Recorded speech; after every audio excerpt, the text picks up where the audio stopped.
français, Adja Aïssatou Bari. Bonjour, Madame Adja Aïssatou Bari. Bonjour, Comment Madame allez-vous Aya. ce Je vais matin? bien et vous? Bien, merci. Dieu merci. Comment ça va? Oui, ça va. Ça va, normal. Normal, oui, tout à Oui. fait. Alors, qu'est-ce que vous êtes une guerrière sur le terrain depuis bien longtemps. On a pour mission de pouvoir sensibiliser, de pouvoir aider et surtout apporter des solutions à certains maux que les femmes subissent, hein. Et donc, à travers votre ONG, à travers d'autres ligues, puisqu'on parle de représentante régionale, ça veut dire que c'est toute une branche de collectivités, d'associations et surtout, hein, ça représente toute l'Afrique, hein. On va parler d'abord de votre représentation régionale et après on parlera de ce sujet. On ne doit jamais se lasser de parler de l'excision, madame. Ok, merci beaucoup. Vous allez me permettre de saluer vos millions de téléspectateurs qui nous suivent maintenant là. Et je vous remercie pour avoir pensé à moi et pour que je puisse aujourd'hui exprimer et parler de mon quotidien. Quand je dis quotidien, ça c'est les activités que je réalise Amen. régulièrement. Et vous voulez savoir, vous voulez que je vous parle de ma représentativité régionale. En fait, depuis... Aguias, hein? Oui, Aguias, c'est l'Association guinéenne des assistantes sociales. Depuis 2005, après le départ de Arc International, ils ont souhaité léguer leur clinique légale que Arc gérait. Et donc, ça gérait les cas de violence basés sur le genre avec les femmes réfugiées, en fait, Ok. les réfugiés. Ok. Et donc, après leur mandat, elles ont Et souhaité... surtout le retour de ces femmes, hein, Oui, après leur retour, le retour de ces réfugiés, Arc a voulu léguer, dans le cadre de la pérennisation de ces activités, à une ONG locale. Et Ok, nous, on d'accord. travaillait déjà Sur le terrain sur avec, le terrain avec les filles travaillant comme domestiques. Et donc, parmi ces filles-là, nous avons remarqué que 80% de ces filles étaient victimes de violences basées sur le genre. Ok. Et c'est comme ça, avec la médiation de l'UNICEF, nous nous sommes retrouvés. Et c'est cette institution qui nous a légué un numéro, mais c'était un numéro de 8 chiffres, en fait. Et c'est ce numéro-là qui nous a permis d'adhérer à Tchad Helpline International. Ok, d'accord. Et arrivé là-bas, ils ont demandé à ce que le numéro soit Ouvert. harmonisé. Et que en Afrique, parce que tous les continents sont représentés dans ce réseau mondial. Et donc, on a demandé à ce que nous harmonisons et que l'Afrique, là où les services clientèle sont à 111, n'ont qu'à prendre le 116. Ok. Et ceux qui ont le 116 16. prennent le 111. Ok, d'accord. Et c'est ainsi que nous sommes rentrés dedans. Et donc, nous sommes venus. La passation a été très facile puisque vous maîtrisez déjà le terrain, vous avez Oui, tout déjà à fait, travaillé. tout à fait, parce que dès qu'on est venu, on a présenté, disons, le rapport aux autorités guinéennes qui nous ont appuyés. Et à l'époque, c'est M. Tibou Kamara qui était le ministre, disons, de la communication. Et donc, avec l'équipe technique et tous les 5 opérateurs de téléphonie, et nous avons implémenté le numéro 116 qui fonctionne Donc, 24 c'est un heures. peu l'historique de ce fameux 116. Oui, et donc c'est comme ça que nous nous sommes retrouvés. Comme la Guinée étant le premier pays à implémenter le 116 à travers notre structure, Et on nous a confié, à travers l'expérience, le peu d'expérience qu'on a, la gestion de la matière. Et donc, j'ai été élue comme représentante régionale des lits d'assistance en Afrique. Il faut dire que j'ai été la première francophone à être élue parce que la Guinée a implémenté avant le Sénégal la Côte d'Ivoire et j'ai participé à l'implémentation dans beaucoup de pays d'Afrique. Bravo, félicitations. Et depuis, le combat continue. Oui. Vous avez des axes, vous avez des plans d'action et vous pouvez nous en citer un pour que les téléspectateurs puissent bien comprendre. En fait, plan d'action, oui, nous en avons. Je vais commencer par vous parler d'abord de nos cibles et nos objectifs. Nos cibles, évidemment, c'est les personnes qui sont en détresse. Parce que quand on parle de violence basée sur le genre, c'est que les deux sexes sont concernés. Et donc, nous avons commencé par les enfants et les femmes. C'est ça, ce sont là nos cibles. Et toute personne ayant demandé de l'assistance qui nous appelle et nous pouvons lui apporter quelque chose à travers les conseils, l'accompagnement psychosocial, l'assistance. Évidemment, l'assistance, voilà. L'assistance peut être juridique, médicale et médico-légale. Nous faisons de tout. Nous faisons la réinsertion et la réintégration sociale ou familiale.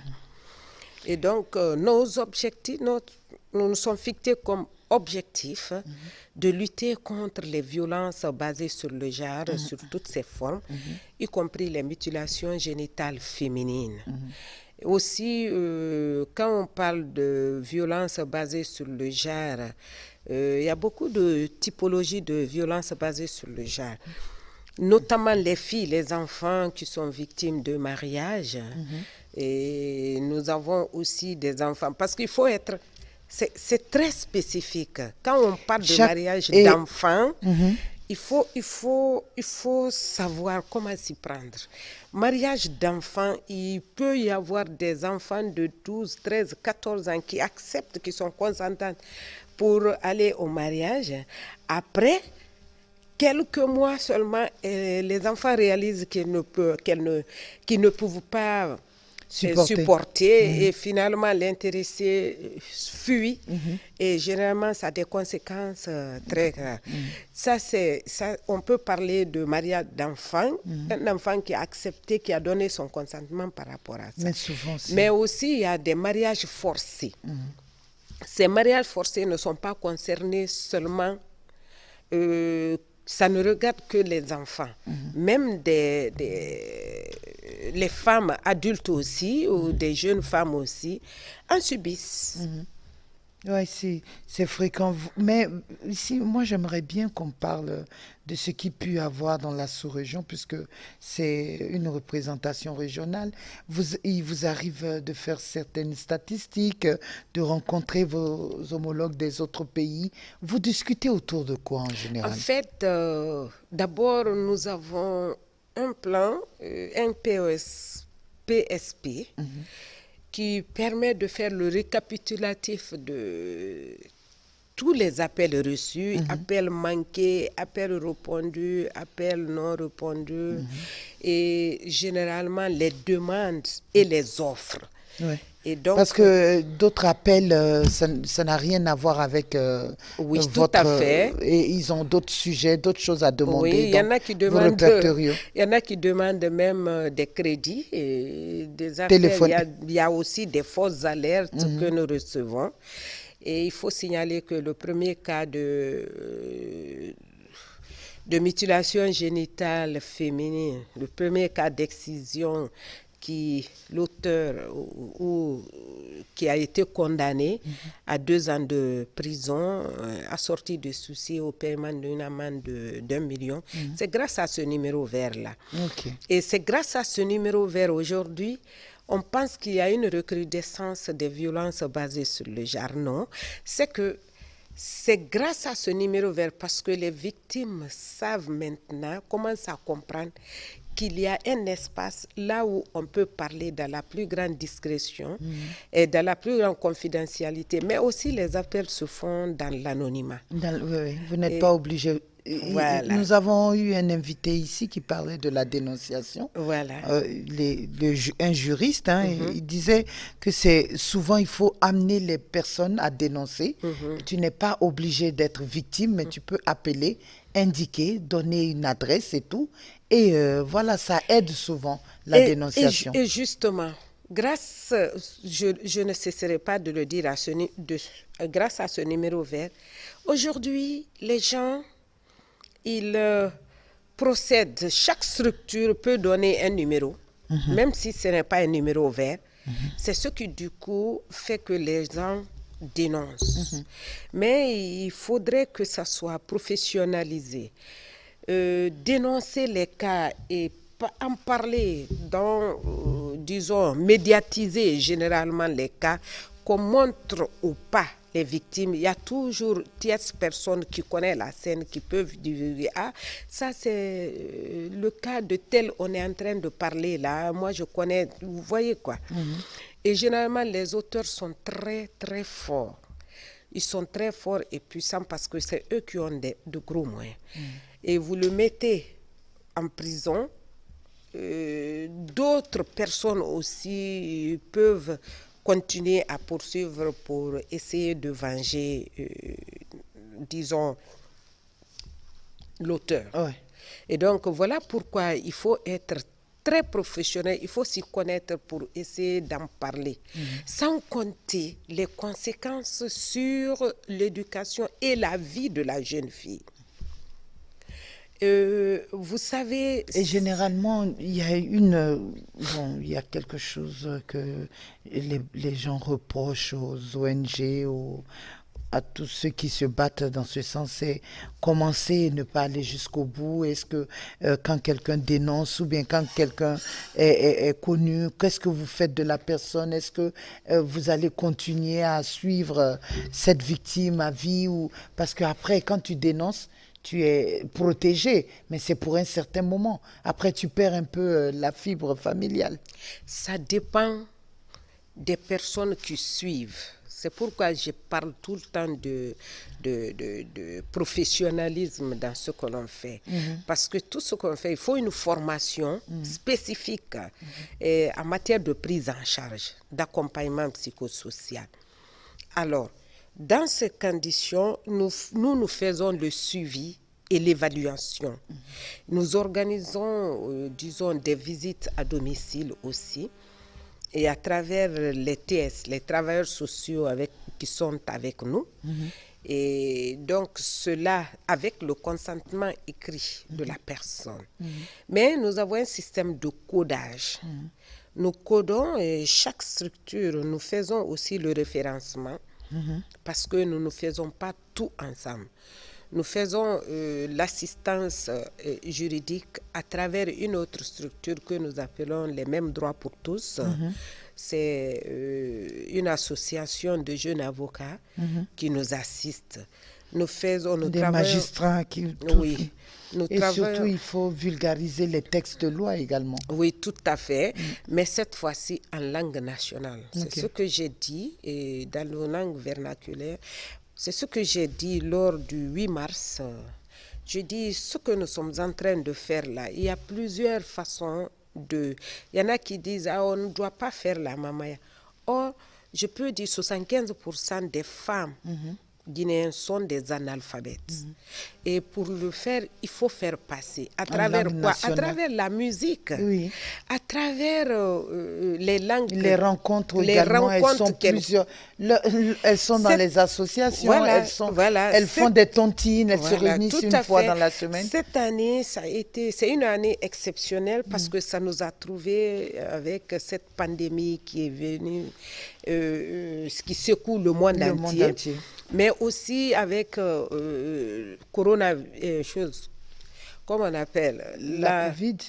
Non, je ne parle pas de la Covid, je parle de Ebola qui s'est retourné encore chez nous. Et donc, tous ces facteurs ont fait que nous n'avons pas fait pu faire de mobilisation. Mais ce qui est sûr, c'est que la jeune ministre qui est au ministère des droits des femmes vraiment est bien engagée. Je suis sûre qu'on va voir le bout du tunnel, Voilà. Inch'Allah. On va faire juste une courte pause, madame, avec la permission de l'équipe technique, pour aussi recevoir une de nos consoeurs, hein, juste pour quelques 5 minutes d'intervention, et on se reprend. Juste une petite pause avec la permission de l'équipe technique à rappeler que nous avons madame Aïssatou Bari. Adja Aïssatou Bari est présidente de l'ONG Agias, représentante régionale des ligues d'assistantes en Afrique. On se reprend dans quelques instants.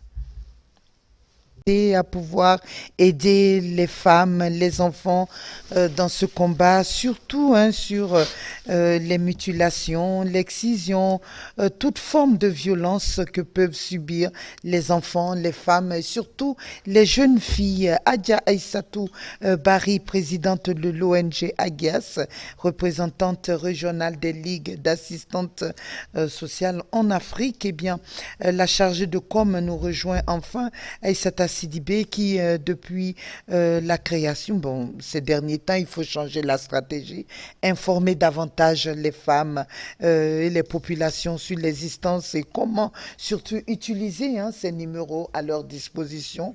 Qu'est-ce qui va se passer lorsqu'elles appelleront pour parler ou dénoncer, parce que c'est très important, il ne faut pas être victime pour appeler. Vous pouvez dénoncer un cas auprès de vous, dans votre quartier, dans un autre milieu, ou même quelqu'un que vous connaissez qui subit ces maux. Vous pouvez appeler. Et donc, c'est dans ce cadre que nous évoluons ce matin, aimables téléspectateurs.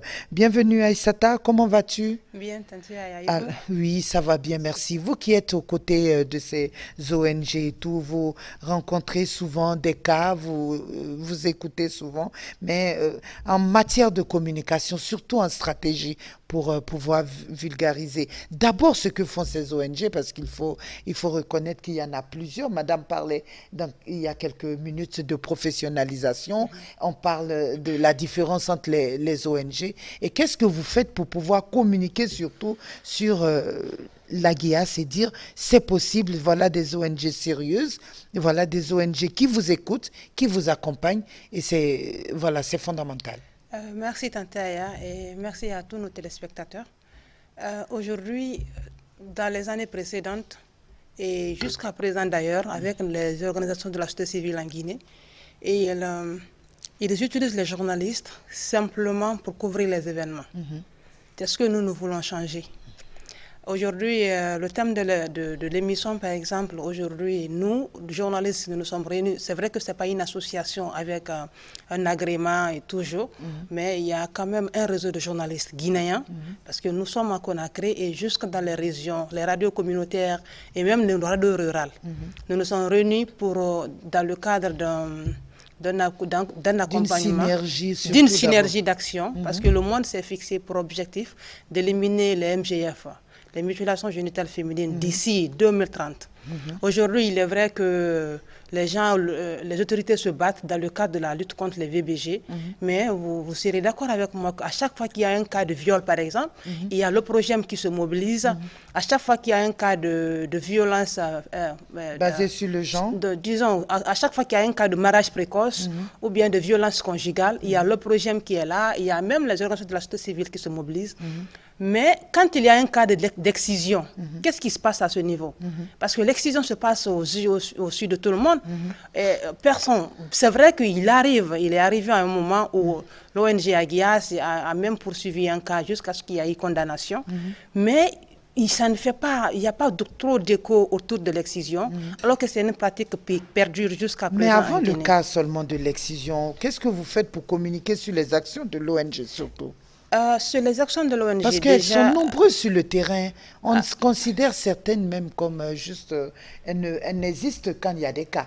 Oui, en fait, alors qu'une ONG doit pouvoir vulgariser elle-même ses actions. C'est vrai que nous tenons régulièrement les conférences de presse. nous participons comme maintenant là aussi à chaque moment, à chaque fois que nous le pouvons, dans les émissions pour passer les sensibilisations.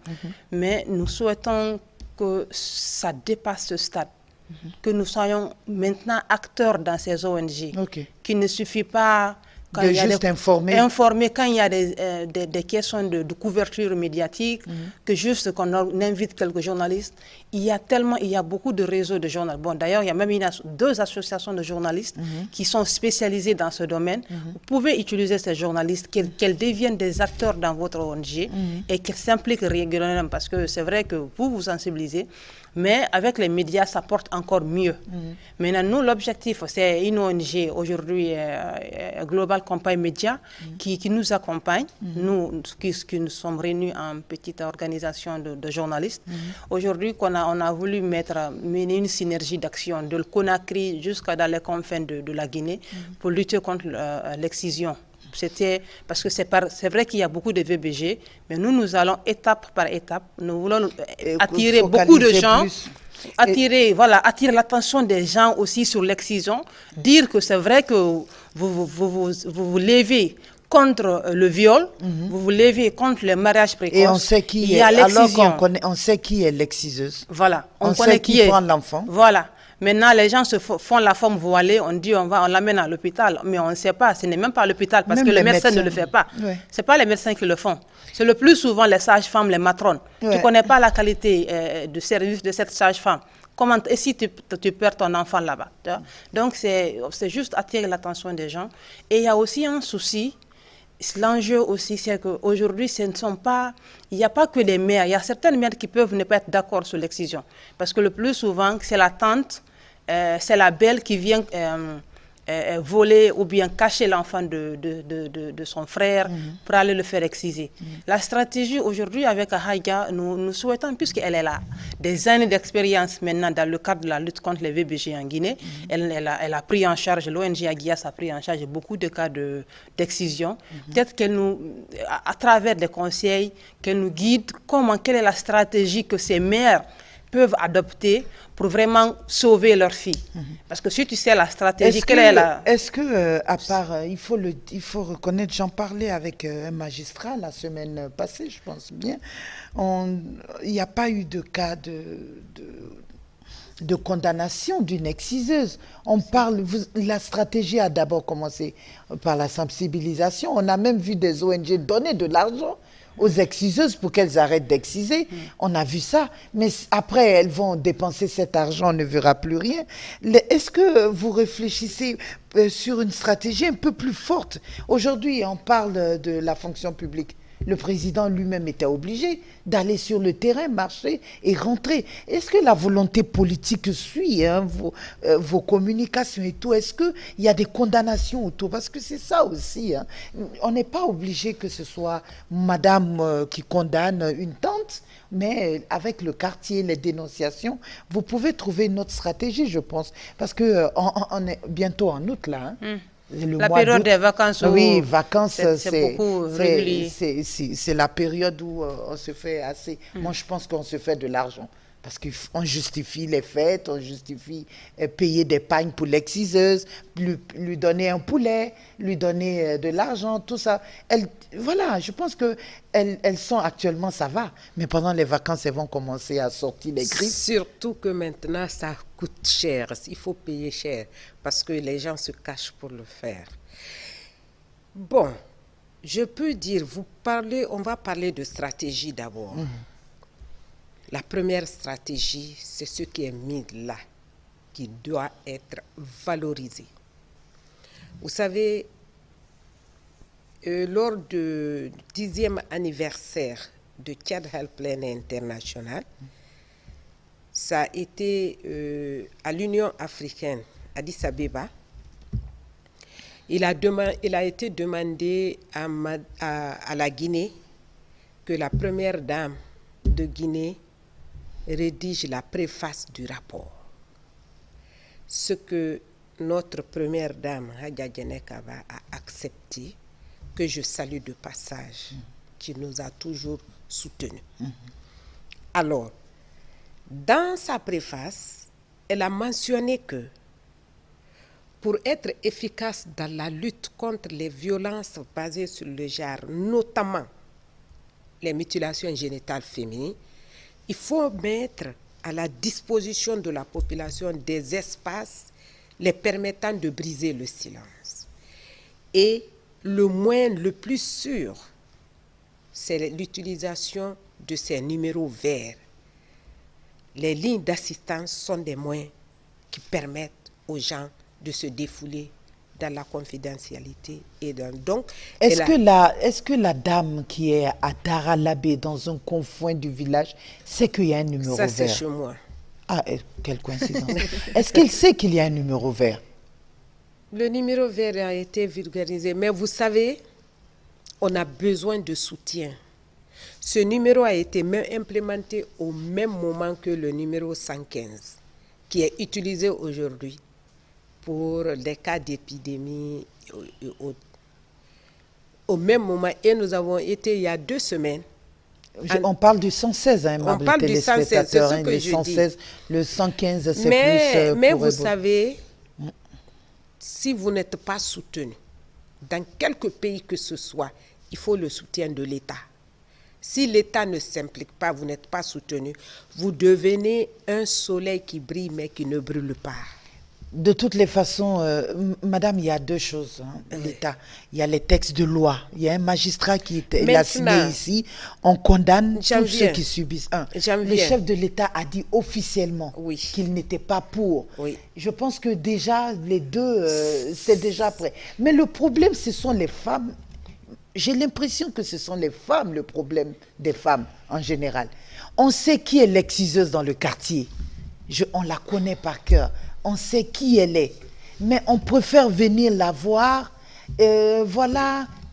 Je ne sais pas, mais il ne peut que faire cela. Donner, il y a un ministère pour ça. Lui, il a dit officiellement. Les religieux même viennent. On les voit tous dire officiellement. C'est pas bien dans ce sens, mais... tout le monde, ça stagne encore. Mais il y a un problème. Il faut saluer l'idée du président de la République, le professeur Alpha Condé, parce que ça, c'est un acte fort. Si le premier magistrat du pays s'implique, je crois que ça va faire tache d'huile. Parce qu'il a dit, j'étais là dans la salle, il a demandé aux femmes de dénoncer les cas. Maintenant, l'espace est là qui les permettent de dénoncer. Parce que si une femme part dans un commissariat pour dénoncer ou à la justice et pour tu n'es même pas obligé d'y aller, il y a les numéros pour ça. Justement, je dis, si cela se faisait, l'intéressé va dire, ce n'est pas là-bas je t'ai épousé. Il m'a envoyé devant les autorités. Donc, le mieux, c'est d'utiliser ce numéro vert. Mais de ne même pas dire ton nom. comme je vous l'ai dit, ça se passe dans l'anonymat et dans la confidentialité. Mais c'est que aujourd'hui, le numéro vert est tant bien que mal connu. Mais comme les autres opérateurs de téléphonie, il faut communiquer dessus. Il faut faire, disons, l'appropriation. Il faut en parler à tout moment. Sinon, Orange est connu et les autres téléphones. Mais tous les jours, il y a la pub qui passe autour de eux. Si vous présentez un numéro vert et que ça reste, si nous avons pu identifier, il y a eu des condamnations. Mais c'est que des condamnations pas sévères comme nous, on le veut. Même s'il faut 1 mois de prison ferme, je pense que les gens vont avoir peur. Elle attend son petit poulet là dans le quartier ou au village là-bas. Par rapport, vous avez parlé chaque enfant, ici. C'est un poulet, 3 pagnes. C'est ça, chaque fille. Je pense que c'est 3 pagnes. Et 80 000 francs. Et 80 000 francs. Vous imaginez, vous êtes contente d'envoyer 10 filles. Et puis, elle compte ça, ça fait 800 000. Et la cérémonie d'habillement. 10 complets. La dame est là avec son couteau. Elle fait la star dans le village. C'est la numéro 1. Elle a ses 800 000 francs. La saison pluvieuse approche. Elle a ses 800 000 francs. Elle a ses 10 complets. Elle a ses 10 poulets. Et puis elle est heureuse, et puis elle marche, et puis voilà. Et puis ça va finir. Attendez. Et on la connaît, et on vient s'asseoir à la télé le matin. Ça, c'est pour un temps. Les 800 000, les 10 poulets et autres, ça, c'est pour un temps. Après, dès que ça finit, elle se retourne à sa case de départ. C'est pourquoi j'ai aimé quand vous avez posé la question de savoir quelle stratégie. Je vous ai parlé de la première stratégie qui consiste à vulgariser ce numéro. Deuxième stratégie, vous avez vu qu'on a mis des moyens à la disposition de ces exciseuses et quand elles prennent, après, ça finit, elles se retournent à leur case de départ. Pas la solution. Maintenant, la stratégie que nous, on s'est dit qu'il fallait les réintégrer. Comment est-ce qu'il faut? Il faut les reconvertir, les former pour qu'elles deviennent des sages-femmes villageoises, des accoucheuses villageoises en fait. Parce qu'elles sont déjà habituées à toucher au sexe. Et donc pour ce faire, on les réintègre. Mais vous donnez tellement. Voilà, je pense que on va revenir. C'est tellement beau ce sujet qu'on devrait. Mais franchement, je suis. Quand je me rappelle, je sais que Dr Maurice Sanda, il a passé tout ce temps à mener le combat. Ouais. On a vu les gens pardonner ces dames-là, leur donner même des enveloppes. Tanti, voilà. Mais dès que tu tournes le dos, hey, elles sont encore dedans. On les a pardonnées, on a fait des fêtes pour elles, on leur a donné des cadeaux, on leur a donné de l'argent pour qu'elles arrêtent. À peine on tourne le dos, elles reprennent. La Guinée, deuxième pays. Deuxième pays, merci pour les chiffres. Après la deuxième Somalie. pays. Après la Et Somalie. vous savez, il y a tellement de problèmes qui sont liés à ça. J'ai vu des cas de fistule obstétricale grâce à la Miss RTG. C'est pas possible. Tout le monde n'a pas la même manière de guérir. On te fait une petite plaie, il y a des cicatrisations bizarres.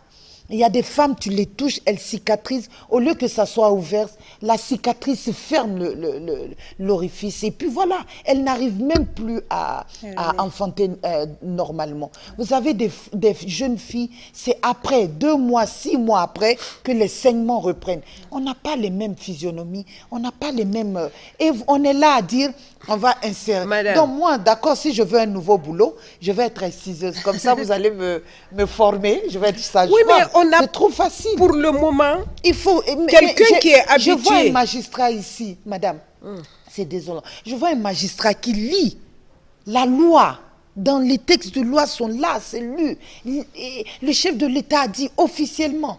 Mesdames, on le est là... code de l'enfant en parle. Nous Mesdames, avons beaucoup mesdames, on est d'outils. là sur un plateau bien climatisé. Pendant ce temps, la dame, elle est assise dans... J'ai cité, sans le vouloir, votre village. Mais allons à Zérékoré, allons à Kankan. Elle est là, elle nous regarde, elle sourit. Elle dit, Sendera Aliba, Nyemera Aliba. Ya Toma, Irana Fotori, Dangi Mantantuli. Mais où on va? Passons à l'acte maintenant, mesdames. Je pense on est pris par le temps, on reviendra sur tous ces sujets. C'est pas être féministe, mais quand vous voyez les maux que subissent les femmes à l'accouchement, c'est terrible. Dû à une petite excision. C'est ce que je vous dis. La solution, il faut les réintégrer. Il faut essayer de les orienter vers des services qui leur permettent d'être en contact. Là, au moins, elles peuvent, des accoucheuses traditionnelles, elles sont contrôlées, elles ne peuvent pas le faire. Mais si vous les laissez, on dit, on leur donne, après on les laisse, mais elles vont se cacher pour le faire. Donc, Je pense qu'on va penser à... Voilà, madame, on reviendra sur tout. C'est vrai qu'il y a eu un souci, mais on est pris maintenant par le temps. On a d'autres invités et tout. J'aimerais bien continuer. Je pense qu'on va reprendre pour la semaine prochaine. On fait Inch'Allah, une heure que sur Oui, ça. oui. Parce qu'on est dans le mois de la femme. mois de mars. C'est important de pouvoir toujours discuter et surtout d'insister là-dessus. Et bravo pour votre combat et surtout ce que vous menez. Le 116, hein. Il faut qu'on fasse le la commune. 116, Le 116, ouais. 116, c'est gratuit. c'est gratuit. C'est un numéro gratuit officiellement. On va dire même en poulard, vous allez dire ici, on va se permettre. Moi, je vais dire en soussou et un peu malinqué. 116, c'est goto et quoi? À la baie. Temedere Sapoe Diego. Merci. Numéro nana, c'est gratuit. À la baie, on a tomiri na un siga fait à Guinée, à Radi Guinée. Na yel refori na quartier kui. Et nous dit Guinée tongo ne raso dungwira a ene dugi tongo fe. Itamara de arabari do robore nana. Igbe yoma yama. Malaben, escure ya diraba. I téléphone tongo. I 116 reli.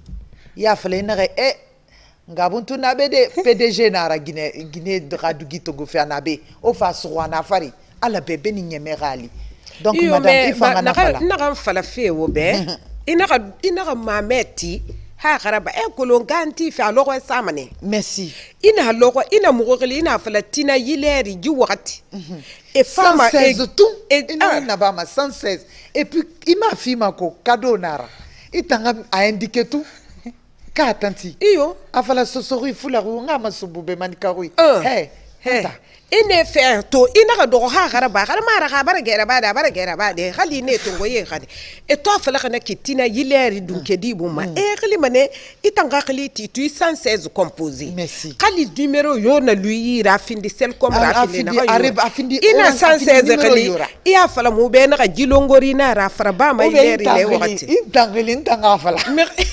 Mirio ma kolo mandekli tire voilà parce que il faut ne na yete masendi ba mu bara ndeka ni tribunal asa yete ma ta na fa ne wona ka dikto kon tane khele mu to ke le tribunal ala na ba voilà ina khili fala parce que le milieu ma donc et mangaba il faudrait qu'on élimine les cas de condamnation la sortie de sursis là il faut éliminer ça il faut que ces condamnations c'est ce que je voulais entendre parce que si moi je dis là on va dire c'est Aya maintenant si vous êtes ONG dites ça pour que tout le monde entende on doit arrêter ça nous avons réussi grâce à ce numéro vert là à avoir à condamner 19 cas hey Guinée di medira rame fe a khurumane c'est pas gagner rama khurumade il était na na to angara na ba wonna ka mini wonna ka ala na ka wonda woma fala wali na kana ba ga mo fa mais madame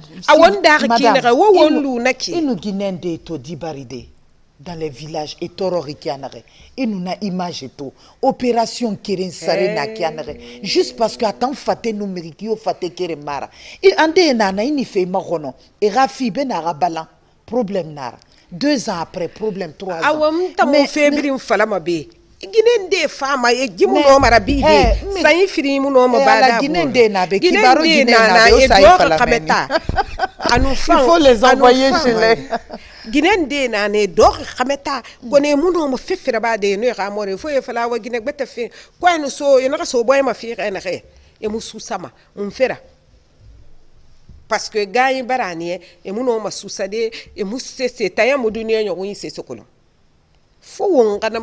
après et nous fa fallait ra Guinée mu ñoro sa Guinée fait na ñoro et foutes on va wenda nak wallahi fala ba après c'est la fin de cette émission allez